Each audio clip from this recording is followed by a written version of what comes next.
السلام عليكم ورحمة الله وبركاته. إن الحمد لله نحمده ونستعينه ونستهديه ونستغفره ونعوذ بالله من شرور أنفسنا ومن سيئات أعمالنا. من يهده الله فلا مضل له ومن يضلل فلا هادي له. أشهد أن لا إله إلا الله وحده لا شريك له وأشهد أن محمدا عبده ورسوله. اللهم صل وسلم على محمد وعلى آله وصحبه والتابعين بإحسان إلى يوم الدين. أما بعد، رب اشرح لي صدري ويسر لي أمري wahlul 'uqdatam min lisani yafqahu qawli. Saudara-saudari, sahabat sahabiah, muslimin muslimat, mudah-mudahan kita semua pada malam ini dirahmati oleh Allah Subhanahu wa taala. Juga kita mengharapkan maghfirah, keampunan daripada Allah akan segala dosa-dosa yang telah kita lakukan. Juga kita mengharapkan taufik dan hidayah daripada Allah Subhanahu wa taala. Sidang hadirin mukminin, pada malam ni kita sambung pengajian kitab kita karangan Imam Ibn Rushdi, kitab Bidayatul Mujtahid wa Nihayatul Muqtasid, yang mana pada malam ni kita membicarakan masih lagi dalam tajuk hukum berkaitan dengan janabah dan juga haid.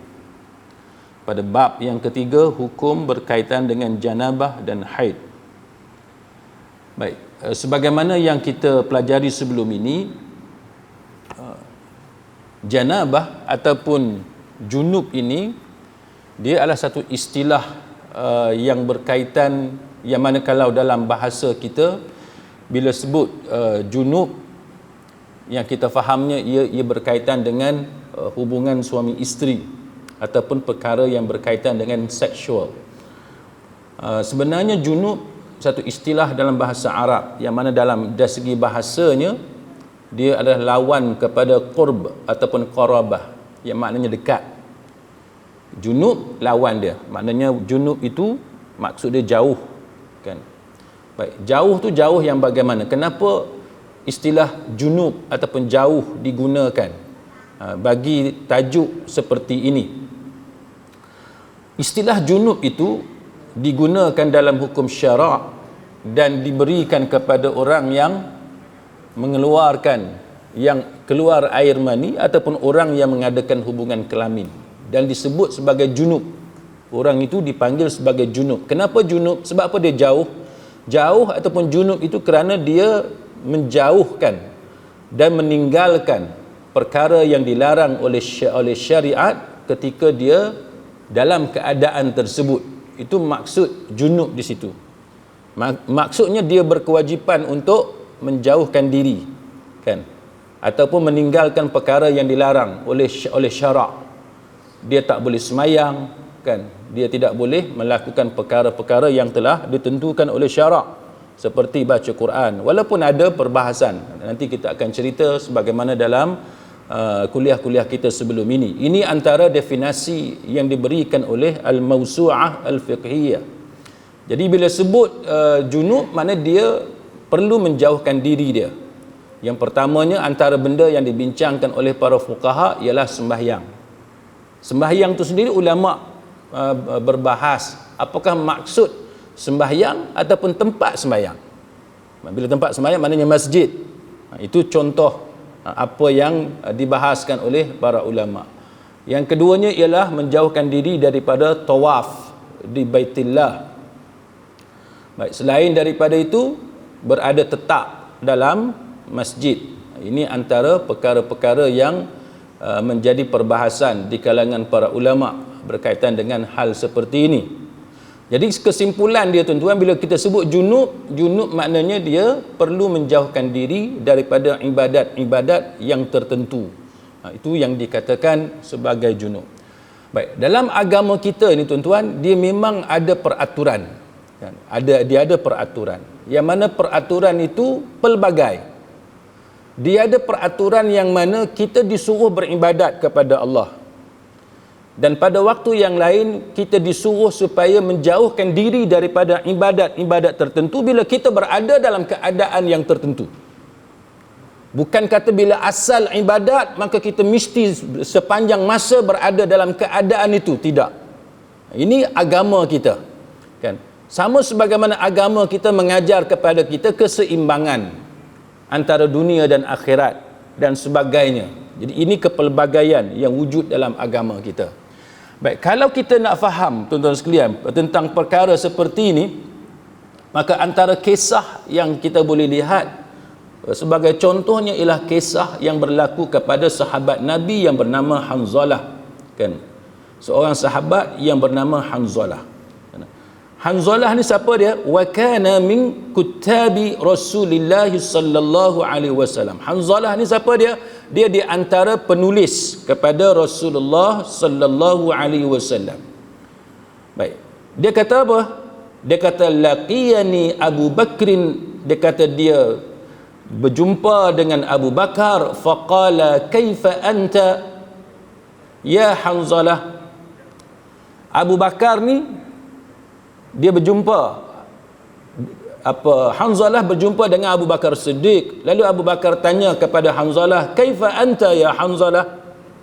Kaifa anta ni dia cara orang Arab, dia bertegur sapa, kan? Bertegur sapa. Kaifa anta, bagaimana keadaan kamu? Kalau kita terjemah dalam bahasa Melayu, kalau orang di titik bandar ni mungkin bila dia jumpa kawan dia akan tanya how do you do, macam itulah. Kan, how do you do, how are you, kan, are you alright, itu cara orang titik bandar lah. Dia jumpa. Jadi kita kadang-kadang tuan-tuan bila kita pergi tempat yang kita tak biasa, pasal apa dia tanya kita are you alright, kan, padahal memang itu style British, kan. Orang di England dia nak tegur orang, dia akan tanya are you alright, kan, padahal kita alright pun tak ada masalah apa yang kau sibuk-sibuk tanya aku alright ke tidak, ni pasal apa, kan. Tapi itu cara dia bila dia jumpa orang, dia nak bermesra dengan kita, mujamalah dengan kita, bermujamalah dengan kita, itu cara dia. Jadi kalau kita tak biasa tuan-tuan, kita akan heran, apa orang ni tanya aku are you alright, apa yang kau sibuk sangat. Tapi itu cara dia, how do you do, how are you, dan sebagainya. Jadi itu yang berlaku kepada Hanzalah. Dia jumpa dengan Abu Bakar Siddiq. Lalu Abu Bakar Siddiq menyapa Hanzalah. Dia kata, kaifa anta ya Hanzalah? Bagaimana keadaan kamu wahai Hanzalah? Lalu dibalas oleh Hanzalah, qultu nafaqa Hanzalah. Hanzalah kata telah munafik Hanzalah. Bila Hanzalah kata munafik, telah munafik Hanzalah, qala, lalu berkata Abu Bakar Siddiq, subhanallah. Dia terkejut. Kan, subhanallah, apa ni tiba-tiba jadi munafik ni? Ma taqul, apa yang kau cakap ni? Kan, qala qultu nakunu 'inda Rasulillah sallallahu alaihi wasallam yudhakkiruna bin nari wal jannah hatta ka'anna ra'ya 'ain. Dia kata bila kita duduk dengan Nabi bersama-sama dalam majlis Rasulullah sallallahu alaihi wasallam, Nabi memperingatkan kepada kita tentang azab neraka, tentang nikmat syurga. Dia kata sehingga sampai tahap kita ni boleh ternampak-nampak depan kita ni. Itu. Kan cara Nabi cerita kepada sahabat sehingga Hanzalah kata sampai ternampak-nampak depan mata tu. Neraka dan juga syurga. Lalu apa kemudian dia kata, tapi dia kata fa idza kharajna min 'indi Rasulillah sallallahu alaihi wasallam afasna al azwaja wal aulada wad dayat fanasina kathira. Lalu dia kata bila kita keluar, kan, selesai majlis dengan Nabi sallallahu alaihi wasallam, kita pun bergaul bersama-sama, bermain, bermesra dengan isteri kita, anak kita, buat urusan dunia apa semua, maka kita lupa. Kita lupa. Hak mana yang kita sampai terbayang-bayang tu, hak tu semua lupa. Ini disebut oleh Hanzalah kepada Abu Bakar Siddiq. Lalu apa respon Abu Bakar, tuan-tuan? Abu Bakar kata, fa wallahi inna lanalqa mithla hadza. Dia kata, aku pun serupa. Abu Bakar Siddiq kata, aku pun sama juga. Dia kata, mengalami keadaan yang sama. Kan? Fantalaqtu ana wa Abu Bakrin hatta dakhalna ala Rasulillah sallallahu alaihi wasallam. Lalu mereka ni pergi jumpa dengan Rasulullah sallallahu alaihi wasallam. Qultu nafaqa Hanzalah ya Rasulullah. Dia ulang balik, dia kata telah munafik Hanzalah wahai Rasulullah. Faqala Rasulullah sallallahu alaihi wasallam. Lalu bersabda Rasulullah sallallahu alaihi wasallam, wa ma dzak? Pasal apa ni? Apa cerita ni? Kan? Pasal apa jadi macam tu? Qultu ya Rasulullah, nakunu indaka tuzakkiruna bin nari wal jannah hatta ka'anna ra'yal ain fa idza kharajna min indik afasna al azwaja wal aulada wad dayat nasina kathira. Dia ulang balik cerita tadilah. Dia kata, bila duduk dengan engkau wahai Rasulullah, kami ni duduk terbayang-bayang, ternampak-nampak neraka dan juga syurga.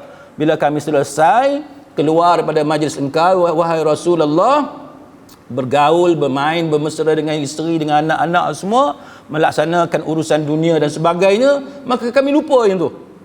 Faqala Rasulullah sallallahu alaihi wasallam, walladhi nafsi biyadihi. Nabi kata, demi Tuhan yang nyawaku ini berada dalam tangannya, in law tadumuna ala ma takununa indi wa fi dhikri lasafahatkumul malaikah ala furushikum wa fi turuqikum. Nabi kata, kalaulah, Nabi kata, kan kamu dapat berterusan sebagaimana kamu duduk dengan aku dalam mengingati pasal neraka, pasal syurga tadi.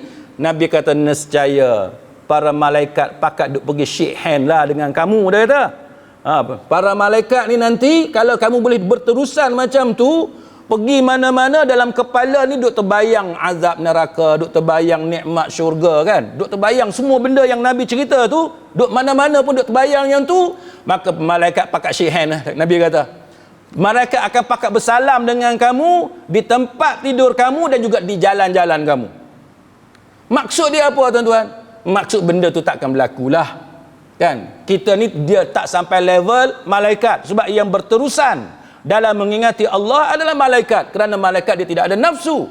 Manakala kita sebagai manusia, kejadian kita berbeza dengan malaikat Allah, kan? Dan Nabi kata apa, tuan-tuan? Walakin ya Hanzalah sa'atan wa sa'atan thalatha marrat. Nabi kata, dia kena ada lah masa kat sini, masa-masa dia tu dia kena ada. Nabi kata. Jadi ini, tuan-tuan sekalian, disebut oleh para ulama tentang macam mana agama kita. Yang kata agama kita ni macam mana. Jadi kalau kita duduk dalam agama kita, kita expect bahawa bila kita jadi orang yang baik, jadi orang yang soleh, jadi orang yang rajin beribadat, maknanya kita sentiasa zikir, duk baca Quran, tak buat benda dunia. Hak tu bukan agama kita. Agama kita ni, dia nak bagi tahu bahawa ada masa kita tidur, ada masa kita rehat, ada masa kita main. Kita kena tahu how to strike a balance. Macam mana kita nak imbang antara dunia kita dengan akhirat kita. Hadis ni, tuan-tuan, kita tak boleh capai level malaikat sampai malaikat pakat duk main salam dengan kita. Duk tidur atas katil pun malaikat main salam lagi dengan kita. Mana ada, tuan-tuan? Kan? Tak ada. Kita bersalam dengan orang ni di pejabat ya, tuan-tuan, ataupun di masjid, masa jumpa orang tengah jalan macam tu je. Tapi tak ada sampai bersalam, sampai atas katil bersalam lagi. Jadi ini adalah gambaran kepada kita bahawa daripada hadis ini, Nabi sallallahu alaihi wasallam mengajar kepada kita tentang keadaan agama kita, iaitu agama kita ialah agama pertengahan. Agama kita mengajar kepada kita tentang pembahagian masa. Ada masa kita berdoa, bermunajat, menangis di hadapan Allah, kan? Ada masa kita buat koreksi, kita muhasabah diri kita. Ada masa pula kita renung nikmat Allah Ta'ala.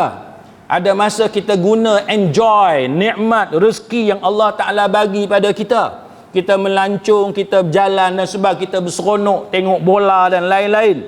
Kan? Ada masa kempen pilihan raya ni, nak kempen ni.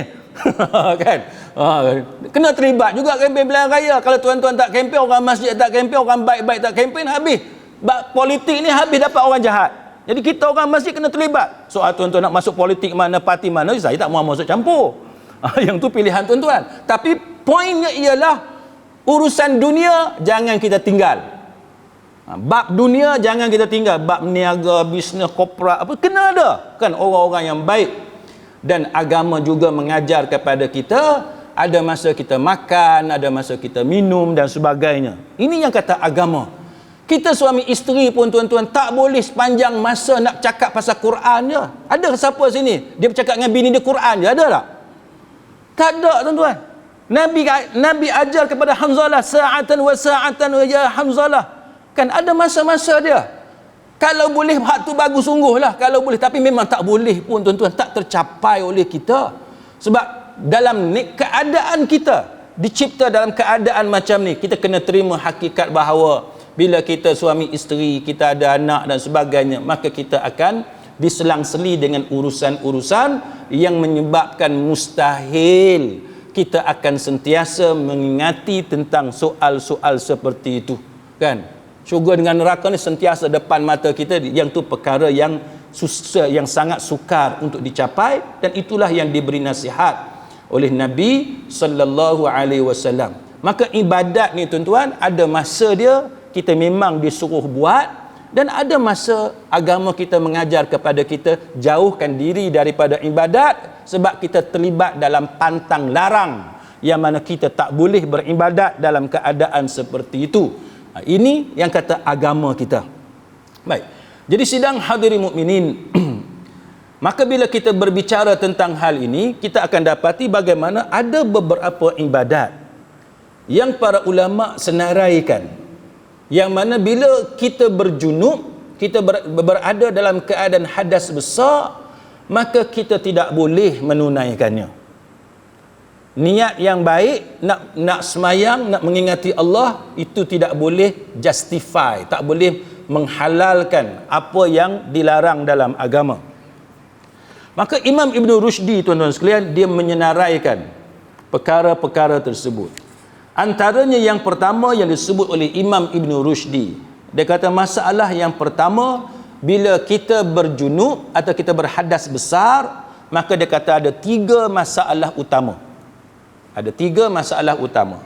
Masalah yang pertama, Imam Ibn Rushdi kata masuk ke dalam masjid. Masuk ke dalam masjid. Maka dia kata para ulama berbeza pendapat tentang hukum masuknya seseorang yang dalam keadaan berjunub, dia masuk ke dalam masjid. Ada sekurang-kurangnya 3 pendapat di kalangan para ulama tentang hal ni.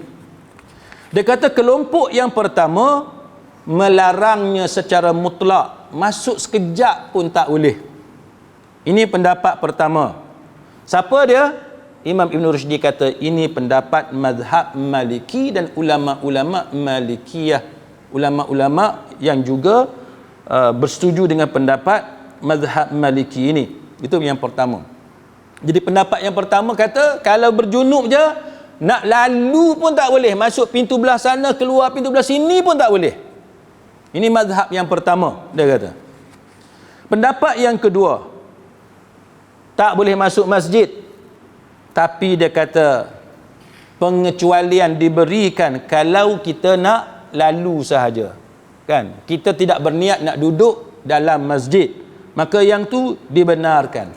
Siapa dia yang berpendapat dengan pendapat yang kedua ni? Antaranya adalah Al-Imam Asy-Syafi'i rahimahullahu ta'ala. Manakala pendapat yang ketiga ialah boleh untuk semua orang, boleh masuk pula dah. Dia kontradik dengan pendapat pertama. Pendapat pertama kata langsung tak boleh. Pendapat yang ketiga kata tak ada masalah, boleh masuk.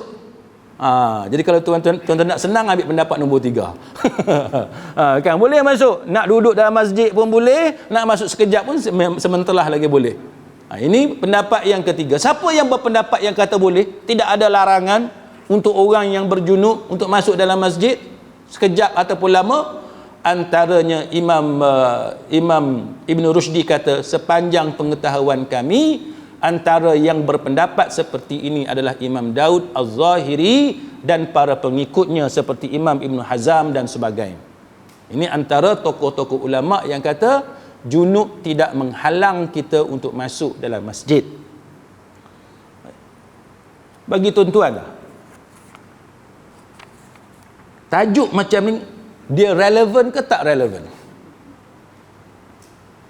Pasal apa kita berjunub nak masuk masjid pula? Kita duduk kat rumah. Ke tuan-tuan berjunub dalam masjid? Macam mana? Tuan-tuan, tajuk macam ni kita mungkin rasa dia tidak relevan, ataupun kita rasa tak ada kaitan dengan kita, sebab kalau berjunub pun kita dekat rumah, kita dekat hotel, kita dekat resort, dia tak berlaku dalam masjid. Siapa pula nak berjunub dalam masjid? Cuma tuan-tuan sekalian, realiti kita di Malaysia ni, terutamanya musim tengkujuh ni, bulan 11, bulan 12 ni, masjid antara tempat yang sering kali dijadikan sebagai tempat pemindahan mangsa-mangsa banjir. Kampung isteri saya dengan kampung kawan-kawan saya, banyaklah masjid yang dijadikan tempat untuk menempatkan mangsa-mangsa banjir. Jadi siapa yang terpaksa pindah duduk 2-3 hari di masjid, dia berkemungkinan dia akan melalui episod-episod seperti ini. Ada masa ke? Bukan masalah ada masa tak ada masa. Kadang-kadang tidur dia mimpi. Kan? Tidur mimpi. Cuma biasanya masjid dia tak bagilah kita tidur di dewan semayang. Kan? Dia biasanya tidur di ruang di bahagian luar masjid. Tapi itu tertakluk kepada ruang yang ada kepada masjid berkenaan dan sejauh mana mereka jadikan status masjid itu pada bahagian-bahagian bangunan masjid berkenaan. Jadi dalam hal ini tuan-tuan sekalian, maka sesiapa yang berjunub kan, dan dia berada di masjid ataupun dia ingin memasuki kawasan masjid dalam bangunan masjid, maka dia perlu mengetahui tentang pendapat-pendapat ini untuk membolehkan dia memastikan bahawa dia tidak melanggar pantang larang dalam agama. Maka Imam Ibn Rushdi kata, sebab berlaku perbezaan pendapat antara Imam Syafi'i dengan pengikut Daud Az-Zahiri. Imam Syafi'i kata lalu boleh, duduk tak boleh. Pengikut Daud Az-Zahiri kata tak ada masalah, tidak ada halangan. Puncanya kenapa tuan-tuan? Ini tujuan kita belajar comparative fiqh, kan, fiqh perbandingan, untuk kita tahu punca ulama berbeza pendapat dengan melihat kepada dalil. Dengan melihat kepada dalil. Dalilnya yang menjadikan mereka berbeza pendapat adalah Suratun Nisa ayat 43. Allah Ta'ala berfirman, A'udzu billahi minasyaitonir rajim, Ya ayyuhalladzina amanu la taqrabus salah wa antum sukara. Allah Ta'ala kata, wahai orang-orang yang beriman, la taqrabus salah. La taqrabus salah tu maksud dia apa? Ini punca berlaku perbezaan pendapat di kalangan para ulama. Apa maksud la taqrabus salah? Maka ulama berbeza pendapat. Pendapat yang pertama kata jangan kamu mendekati semayang. Makna jangan semayang. Itu pendapat yang pertama. Pendapat yang kedua, maksud la taqrabus salah, jangan mendekati tempat semayang. Jadi bila sebut la taqrabus salah, dia ada dua kemungkinan. Sama ada jangan kamu mendekati semayang, jangan semayang, ataupun jangan kamu mendekati tempat semayang, jangan masuk tempat semayang. Ini antara punca perbezaan pendapat di kalangan para ulama, khususnya di antara mazhab Syafi'i dengan pengikut-pengikut Imam Daud Az-Zahiri.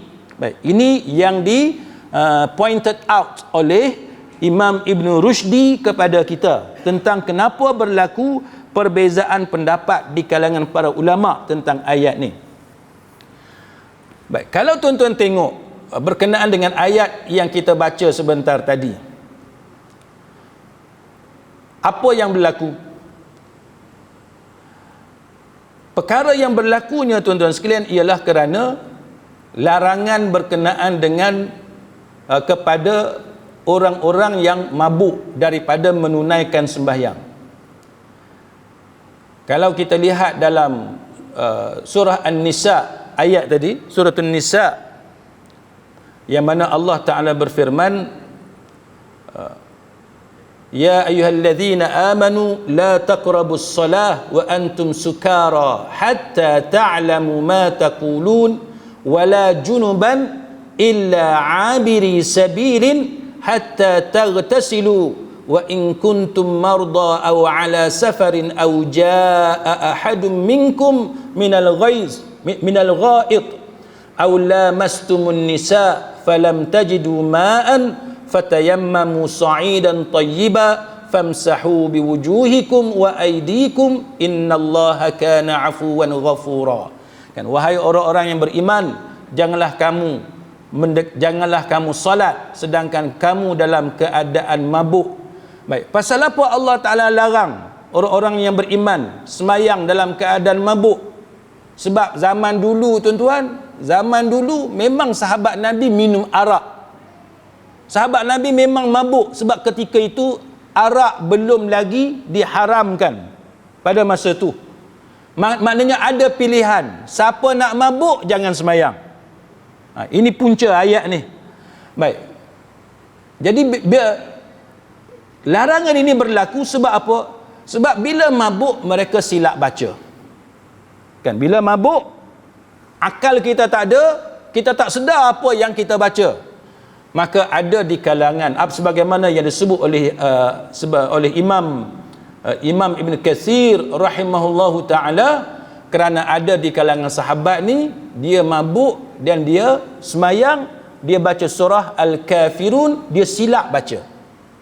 Kan? Surah Al-Kafirun. Surah Al-Kafirun bukan susah pun. Qul ya ayyuhal kafirun la a'budu ma ta'budun wa la antum 'abiduna ma a'bud wa la ana 'abidum ma 'abadtum wa la antum 'abiduna ma a'bud lakum dinukum waliyadin. Itu yang setengah-setengah penceramah dia duk cerita, ada orang dia tak jumpa penutup kan, dia tak jumpa penutup, tak tahulah cerita tu betul ke tidak kan. Adalah saya duduk dengar ustaz-ustaz duduk ceramah dalam YouTube, dia kata wala ana abidum ma abadtum wala antum abiduna ma a'bud wala ana abidum ma, dia tak jumpa ujung. Tak tahulah wallahu a'lam betul ke tak cerita tu. Tapi kisah yang berlaku dekat sahabat ni betul. Dia mabuk. Kita jangan tanya boleh ke sahabat minum. Memanglah sewaktu arak diharamkan memang ada juga yang minum dan kemudian dikenakan hukuman sebat oleh Rasulullah sallallahu alaihi wasallam. Tapi cerita ni tuan-tuan, cerita asalnya mabuk tu dibenarkan, minum arak dibenarkan. Abdurrahman bin Auf antara sahabat yang kerap kali buat kenduri, dia jamu khamar. Memang dia jamu minuman keras. Oh, kita kalau zaman dulu boleh buat syok kan, pengurusi Masjid Ar-Rahim kan, tu haji, tu syekh kita, dia kata lepas main isyak kita pakat minum kat belakang pakat minum tu dia. Kalau lagu tu syok kan. Tapi lah tak boleh lah, jangan buat lah sebab tu kuliah kena dengar perhabis lah tak boleh. Tapi cerita ni cerita pada waktu khamar, arak, alkohol, minuman keras ni belum diharamkan secara mutlak. Jadi apa yang berlaku tuan-tuan? Dia baca macam mana ayat ni? Imam Ibn Katsir dia cerita bagaimana sahabat ni dia baca la a'budu ma ta'budun, aku tidak akan menyembah apa yang kamu sembah, wala antum 'abiduna ma a'bud, dan kamu tidak menyembah apa yang aku sembah. Lepas tu sepatutnya wala ana 'abidum ma 'abadtum, sepatutnya aku tidak akan beribadat sebagaimana cara kamu beribadat. Tapi dia la tu dia tertinggal.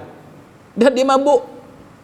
Tak kata mabuk tuan-tuan, kalau mengantuk pun tertinggal juga subuh-subuh kan. Duk mengantuk, duk tanya mandi pun duk ambil air semayang, lepas tu jadi imam. Kan, tengah mengantuk boleh tersilap juga. Kita manusia kan, kita manusia, kita boleh tersilap. Jadi itu yang berlaku. Dia orang ni mabuk, lepas tu pergi semayang. Maka baca wala ana abidum ma abattum, dan aku tidak akan beribadat mengikut cara kamu beribadat. Dah la tu tertinggal. La tu dia miss, lam alif tu la. Bila dia miss la tu wa ana abidum ma abattum, bukannya wala ana abidum ma abattum. La tu tak ada. Bila la tak ada, maknanya aku akan beribadat sebagaimana cara kamu beribadat. Jadi itu yang disebut oleh Imam Ibn Katsir, antara yang disebut sebagai asbabun nuzul, sebab turun ayat tadi, larangan daripada sembahyang ketika mana kamu berada dalam keadaan mabuk. Jadi la taqrabus salah kan wa antum sukara, jangan kamu sembahyang dalam keadaan kamu mabuk. Cuma ulama berbeza pendapat. Maksud la taqrabus salah tu jangan kamu sembahyang ke atau jangan kamu mendekati tempat sembahyang. Maka itu berlaku perbezaan pendapat kan di kalangan para ulama. Baik.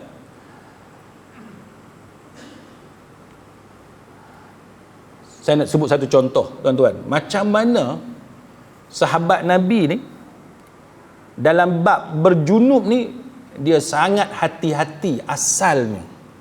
Dia sangat hati-hati. Bab berjunub sehingga timbul isu tak boleh semayang ke, tak boleh masuk tempat semayang ke. Baik, kita tengok apa yang berlaku kepada Abu Hurairah radhiyallahu anhu, yang mana diriwayatkan an Abi Hurairah radhiyallahu anhu anna an-nabiy sallallahu alaihi wasallam, dia kata daripada Abu Hurairah radhiyallahu anhu, dia menceritakan bahawa Nabi sallallahu alaihi wasallam bertemu dengannya di salah satu jalan di kota Madinah. Masa tu Abu Hurairah dalam keadaan berjunub, tengah berjalan di tengah-tengah kota Madinah. Abu Hurairah dalam keadaan berjunub. Tuan-tuan pernah tak pergi kangak dalam keadaan berjunub? Lagu tu lah kan, kita berjunub ni tak mandi lagi, tapi pergi ke pekan, pergi ke bandar, makan roti canai lah apa semua. Tiba-tiba masa Abu Hurairah berjalan di kota Madinah ni, dia terserempak dengan Nabi. Tuan-tuan, kalau dalam keadaan berjunub, jalan dekat kangak, kalau serempak dengan kawan rasa macam mana? Rasa biasa ke rasa lain?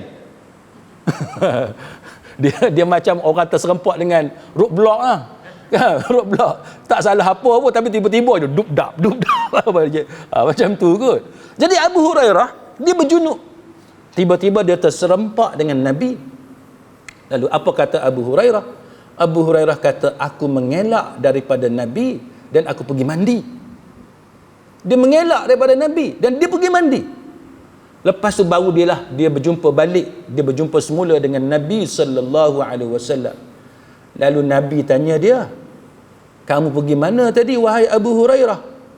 Aina kunta ya Abu Hurairah? Nabi tanya, di mana kamu tadi wahai Abu Hurairah?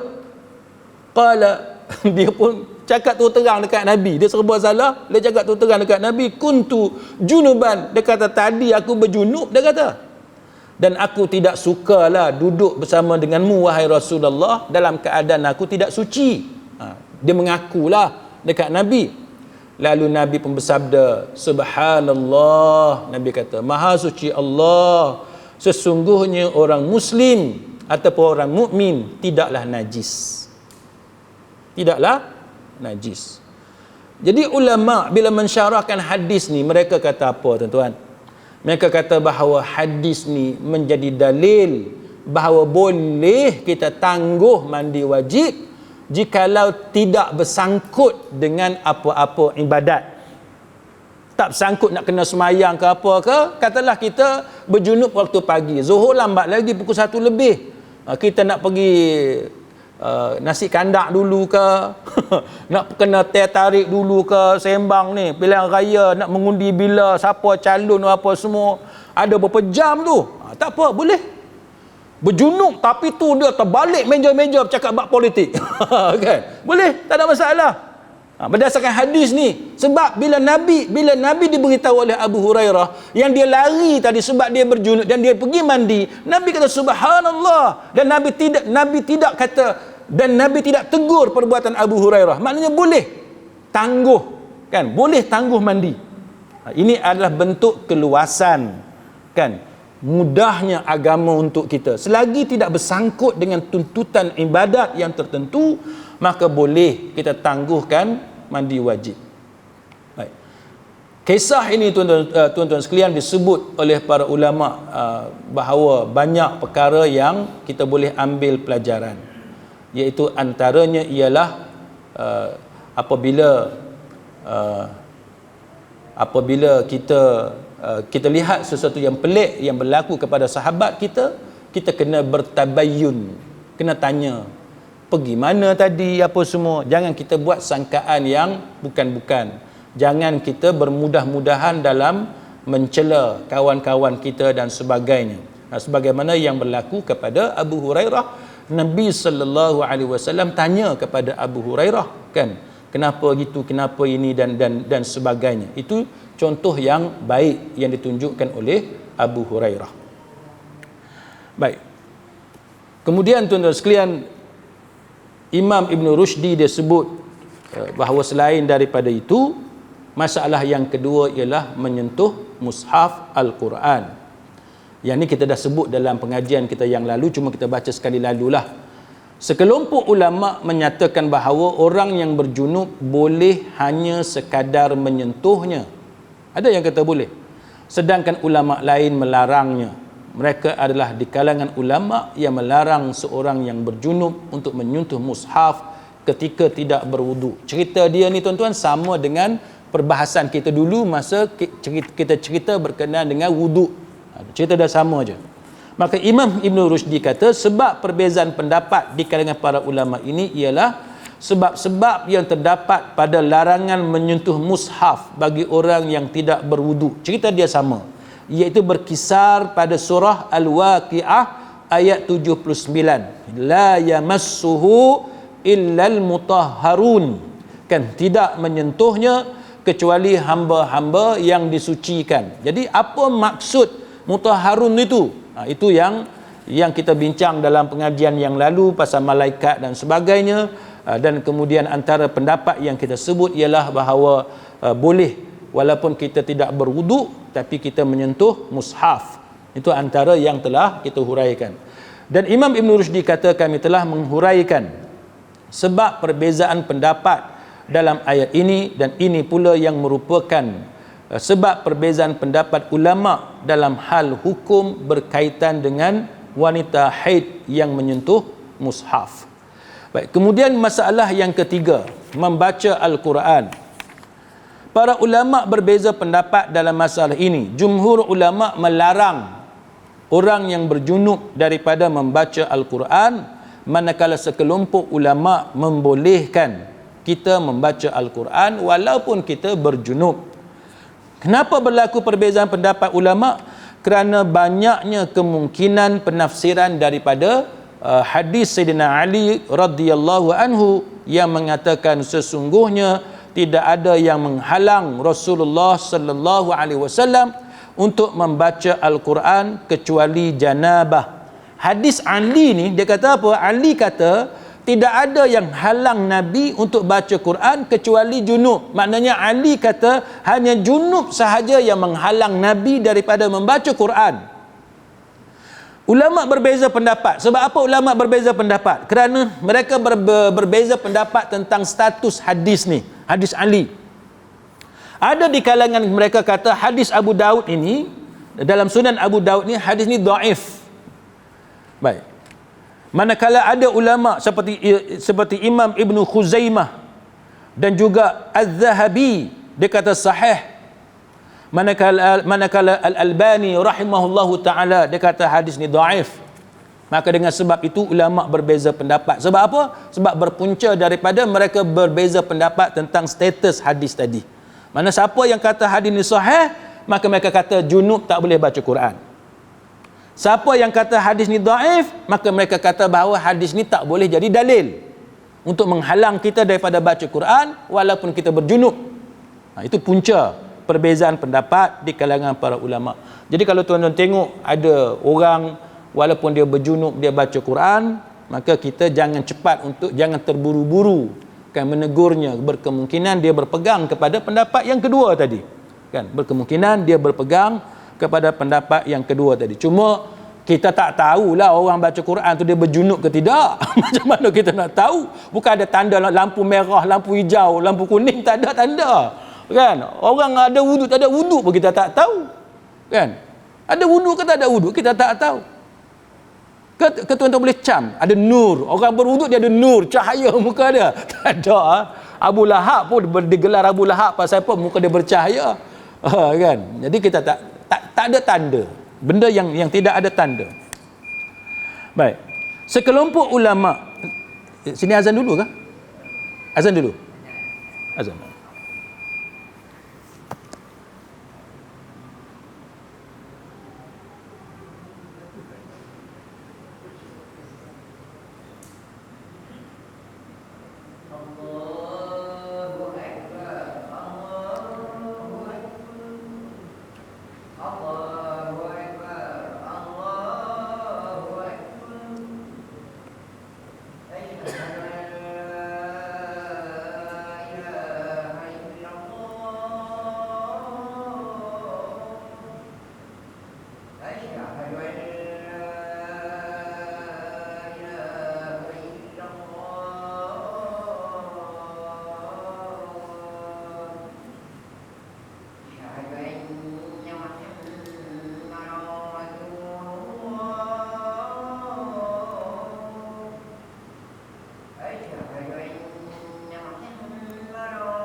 Sidang hadirin mukminin, masalah yang ketiga ini iaitu berkisar tentang hadis Ali radhiyallahu anhu.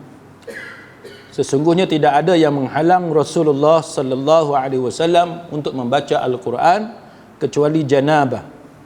Jadi ada yang kata sahih, ada yang kata dhaif, menyebabkan ulama berbeza pendapat. Kemudian Imam Ibn Rushdi kata, sekelompok ulama mengatakan bahawa riwayat ini sama sekali tidak menetapkan suatu hukum dan ia hanya merupakan sangkaan tanggapan perawi sahaja. Dia kata, kerana seseorang hanya dapat mengetahui bahawa Nabi sallallahu alaihi wasallam tidak membaca Al-Quran kerana junub jikalau bukan baginda sendiri yang mengkhabarkannya. Manakala jumhur ulama menilai bahawa Ali radhiyallahu anhu tidak mungkin mengatakannya hanya dengan sebab sangkaan semata-mata. Dia mengatakannya dengan sebab hasil daripada penelitiannya. Maksud dia tuan-tuan, ulama berbeza pendapat. Kalau nak pakai hadis ni sekalipun, katalah hadis ni sahih sekalipun, mereka tetap berbeza pendapat. Sebab apa? Mereka kata kalau hadis ni sahih, hadis Ali tadi yang kata Nabi Tidak ada yang menghalang Nabi daripada baca Quran kecuali junub. Dia kata, hak ni Ali cakap ni adakah kerana tanggapan Ali semata-mata atau Ali pasti? Sayyidina Ali pasti melalui penelitian dia, observation dia. Ini yang menyebabkan perbezaan pendapat di kalangan para ulama. Macam cerita yang kita sentuh dulu berkenaan dengan hadis Aisyah radhiyallahu anha pasal Nabi kencing berdiri ke tidak. Aisyah kata Nabi tak pernah kencing berdiri. Kan? Aisyah kata Nabi tak pernah kencing berdiri. Maka yang tu dibahaskan oleh para ulama kerana ada riwayat lain. Nabi keluar dengan sahabat dan sahabat tengok Nabi kencing dalam keadaan berdiri. Maka approach yang digunakan pakai oleh Dr. Yusuf Al-Qaradawi rahimahullahu ta'ala, dia kata apa? Kita kumpulkan semua riwayat-riwayat ini di bawah satu tajuk, maka kesimpulan dia ialah kita kencing dalam keadaan duduk kecuali ada keperluan. Kecuali ada keperluan. Maksudnya kalau kita masuk dalam semak, kan, macam mana nak duduk? Nanti kena cucuk di dalang, di rumput, maka kena kencing berdiri. Di kampung dulu tuan-tuan, kalau kampung belah tok dengan nenek belah ayah saya, tu memang kampung sungguh tuan-tuan. Toilet tak ada. Tempat kencing adalah dia punya lantai tu dia jarang-jarang kan. Nak kencing boleh. Nak buang air besar tak boleh. Nak kena pergi belakang rumah dalam semak. Ni zaman dulu kan. Zaman kita kecil-kecil dulu. Siapa hak baru kahwin, kalau dia tu orang perempuan, orang pekan, orang bandar pergi kahwin lelaki orang kampung, memang naya tuan-tuan. Memang naya. Menangislah malam tu. Nak buat macam mana? Kita tak apa, kita dah biasa dah. Kan? Yang tu yang kita dengar ada pengantin ditemani oleh suami dia. Nak buang tak boleh, duduk tak boleh sebab ada rumput tak selesa apa semua. Dia kena panjat pokok jambu. Daripada atas pokok jambu tu lah. Buatlah macam mana bagi terlindung. Susah tuan-tuan zaman dulu. Sebab tu fiqh ni tuan-tuan benda yang hidup. Tuan-tuan tak boleh bincang fiqh ni ambil hak cerita zaman dulu kekal hukum sampai zaman sekarang. Tak boleh. Contoh, zaman dulu tuan-tuan tak boleh tuan-tuan buat jamban sekali dengan masjid. Tak boleh. Hari ni tuan-tuan boleh tengok dengan design yang kita buat sekarang ni, kita boleh buat sekali. Tapi dia tetap terpisah daripada masjid. Tuan-tuan nampak tak? Dia bukan sekali dalam masjid. Bukan kata dalam masjid ni ada toilet. Tapi cara kita design masjid tadi, dia menyebabkan orang perempuan selesa nak pergi ke toilet tanpa ada rasa takut. Sebab dia berada dalam building yang sama. Kalau ikut hukum zaman dulu tuan-tuan tak boleh, dia kena duduk jauh. Kan? Ni rumah kita ataupun ni masjid, maka tandas tu dia kena duduk jauh.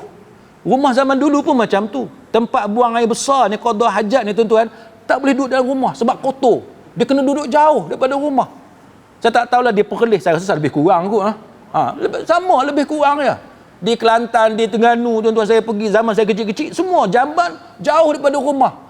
Tapi sistem kita ni sebab kita ada ilmu yang Allah Ta'ala bagi, menyebabkan kita boleh urus najis tu dengan cara lebih baik, menyebabkan tandas sekarang ni bersih.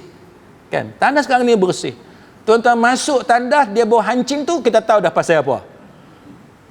Dia tak kencing dalam mangkuk tandas, dia pergi kencing atas lantai. Tuan-tuan simbahlah air banyak mana sekalipun, dia tetap hancing. Kita tahulah tuan rumah ni jenis kencing atas lantai. Sebagai contoh. Jadi dia lain. Jadi sebab tu fake ni benda yang dia berkembang.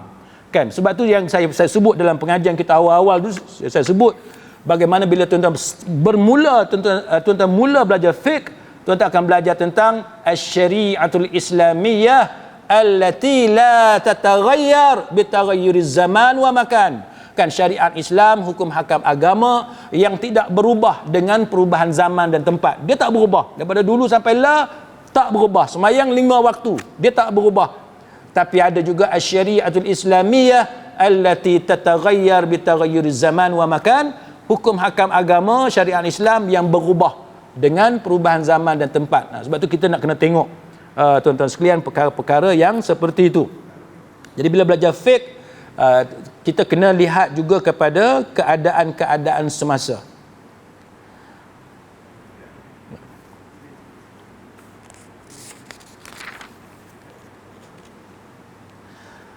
Jadi apakah Sayyidina Ali hanya tanggapan dia semata-mata ataupun dia memang meneliti perkara seperti itu? Jadi jumhur ulama, kebanyakan ulama mengatakan bahawa Sayyidina Ali tidak mungkin berkata sedemikian hanya kerana dia menganggap sahaja. Dia kata ini sudah tentu hasil daripada penelitian, kan, observation Sayyidina Ali. Maka sebab itu jumhur ulama menerima hadis daripada Sayyidina Ali ini, iaitu Nabi tidak ada yang menghalang Nabi daripada membaca Al-Quran kecuali berjunub. Jadi itu pendapat jumhur ulama. Manakala ulama yang lain menyamakan konteks hukum wanita haid dengan hukum orang yang sedang junub. Jadi setengah ulama dia kata sama, junub dengan haid sama. Dan ada juga sebahagian ulama yang membezakannya dan memperbolehkan wanita haid untuk membaca sedikit daripada Al-Quran berdasarkan istihsan lamanya waktu haid, dan ini adalah mazhab Maliki. Kalau tuan-tuan masih ingat, saya pernah cerita, kalau tuan-tuan nak ajar anak sebagai contoh, kan, kita dalam keadaan haid lama, kan, junub sekejap je, junub kita mandi habislah, haid dia lama, kan, maka kita nak ajar anak kita baca Quran. Macam mana nak ajar anak baca Quran kalau kita tak boleh sebut ayat Quran itu? Maka mazhab Maliki dia kata boleh, kan, mazhab Maliki dia kata boleh. Sebab tu kalau tuan-tuan tengok sekarang ni di setengah-setengah sekolah mak tahfiz, kan, bukan semualah, setengah-setengah mak tahfiz dia ambil pendapat ini. Dia ambil pendapat ini terutama bagi mereka yang masuk tilawah dan sebagainya melalui proses ujian, kan, tasmi', dia adalah proses-proses yang tertentu, maka mereka mengambil pendapat ini sebagai satu kemudahan untuk membolehkan proses pembelajaran itu efisien, berjalan secara lancar. Kalau kita dulu, saya ingat zaman saya sekolah dulu, bila ustazah suruh baca, budak perempuan duduk kat belakang, senyap je, kita tahu dah yang ni uzur ni. Lepas tu masa rehat pakai duk bercakap lah, tak boleh sembahyang, tak boleh sembahyang. Budak-budak zaman budak-budak macam tu nakal. Tak boleh tengok orang budak perempuan uzur, dia pakat sibuk lah, satu sekolah habis semua pakat tahu. Kan. Jadi bila kita pakai pendapat mazhab Maliki ni, tak timbullah isu tu. Jadi bila pelajar tadi walaupun dia haid, maka dia dibolehkan untuk membaca, kan, itu sebagai satu proses pembelajaran dan untuk kita perbetulkan bacaannya. Wallahu a'lam. Wabillahi taufiq wal hidayah. Wassalamualaikum warahmatullahi wabarakatuh. Subhanakallahumma wa bihamdik asyhadu an la ilaha illa anta astaghfiruka wa atubu ilaik.